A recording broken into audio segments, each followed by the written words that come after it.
आजकल देखा जाता है, अक्सर ये बात होती है नबील कि being technical, other than your skills, जो बिजनेस स्ट्रैटेजी के हवाले से या बिजनेस नॉलेज के हवाले से भी जो एरिया है उसको भी काफ़ी फोकस किया जा रहा होता है. So what do you think why it is important for a leader? Right, so I think having a holistic view is very important. जब एक engineer mid level management role में आता है, eventually he transitions into a organization leadership level role C suite के अंदर.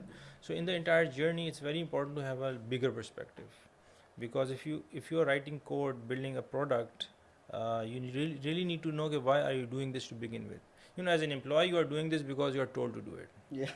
ठीक है, तो ये वाई तो बहुत क्लियर है कि भाई एक स्टोरी बन गई है, किसी एजाइल कोच ने हमारे मैनेजमेंट को सिखा दिया, we get stories and we execute. तो this is actually very simple. लेकिन जब फ्रॉम अ लीडरशिप परस्पेक्टिव, अगर if I run a company, I really need to know कि मैं किस मैक्रो इन्वायरमेंट के अंदर काम कर रहा हूँ, and if there is an initiative, there is a business use case for that.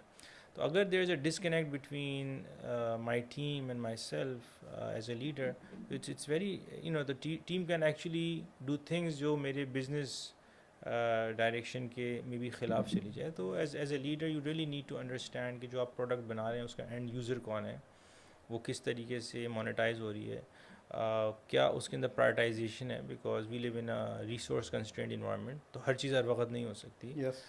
So you really need to also know the 80-20 rule, कि वो क्या चीज़ें जो हाई इम्पैक्ट क्रिएट करती हैं, all these kind of things. And if you factor out the business aspect from whatever you are doing, so really at the end of the day तो फिर आप एक पेट प्रोजेक्ट की तरह उसको treat करने लगते हैं. Then you are setting yourself up for failure, I think.